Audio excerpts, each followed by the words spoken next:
Rasul mengatakan apa? Belajar terus dari lahir sampai mati tanpa kita boleh niat untuk berhenti untuk belajar.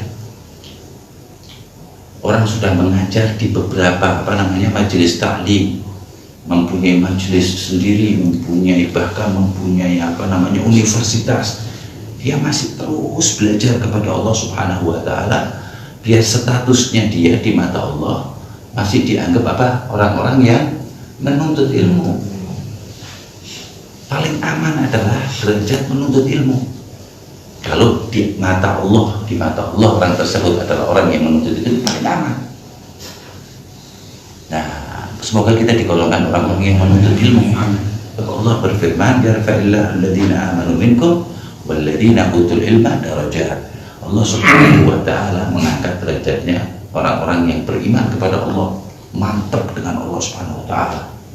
Nah, tapi kalau orang standar, dia belajarnya standar, mantap ya. Tapi Allah lebih mengangkat lagi orang yang beriman dan menuntut ilmu. Lahir batinnya menuntut ilmu, Allah lebih senang lagi. Kalau orang beriman belajarnya sedikit, dia sudah punya iman, tebal imannya, kuat imannya, belajarnya kenceng dulunya, terus belajarnya kecil sedikit ya. Ada orang yang imannya tipis tapi belajar tidak pernah berhenti, niat dia ingin menjadi orang-orang yang penuntut ilmu sejati, ingin jadi murid sejati. Allah lebih mencintai orang tersebut. Yang orang kedua tersebut yang imannya biasa tapi keniatannya lebih besar menuntut ilmu ketimbang orang yang imannya sudah kuat. Sebab semua amal itu tergantung niatnya. Innamal a'malu binniyat. Seperti itu pentingnya ilmu di mata Allah Subhanahu wa taala. Jadi orang yang tidak menuntut ilmu itu hina di mata Allah Subhanahu wa taala.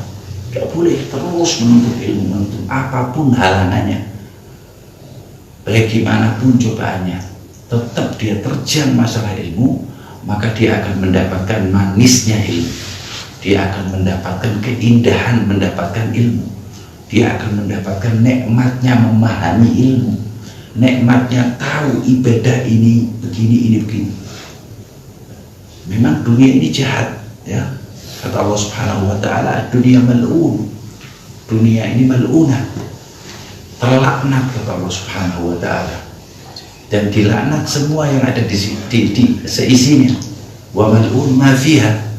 Dilaknat sama Allah Subhanahu wa taala seisi dunia ini kecuali 3 perkara, yaitu orang yang mengingat Allah, orang yang mengajarkan ilmu Allah, dan orang yang belajar. 3 ini keluar daripada laknat Allah, masuk dalam ridhonya Allah.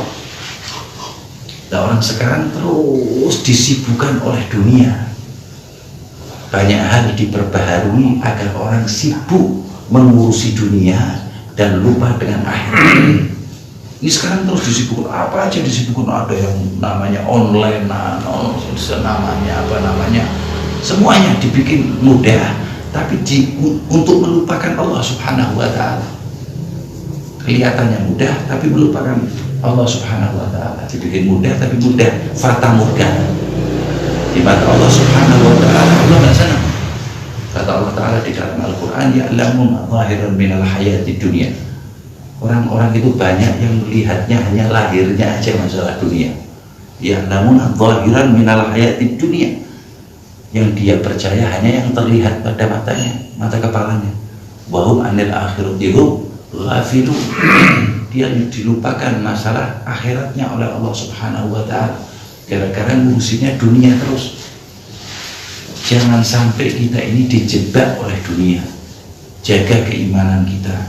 Jangan sampai keluar daripada hati kita, keluar daripada majelis zikir, majelis ilmu Allah wa syariat Nabi Muhammad SAW. Jangan sampai keluar hati kita. Walaupun kita nggak hadir, tapi kita mempunyai niat ingin hadir. Kalau seandainya kita nggak sempat untuk hadir, tapi niat istiqamah hadir itu jangan sampai putus. Sebab itu jalan menuju keridhaan Allah. Keridhaan Allah Subhanahu wa taala yaitu jalan menuju sa'adatud darain, bahagia dunia dan akhirat. Orang tidak ada yang bahagia di dunia dan akhirat kecuali lewat mengingat Allah dan menuntut ilmu Allah dan syariat Rasulullah Sallallahu Alaihi Wasallam. Orang sekarang dilupakan terus oleh keadaan, dilupakan oleh situasi, dilupakan oleh syaitan, dilupakan oleh nafsunya, dilupakan oleh kerjaannya, dilupakan oleh anaknya, dilupakan oleh istrinya, terus biar kita lupa sama Allah Subhanahu wa Ta'ala.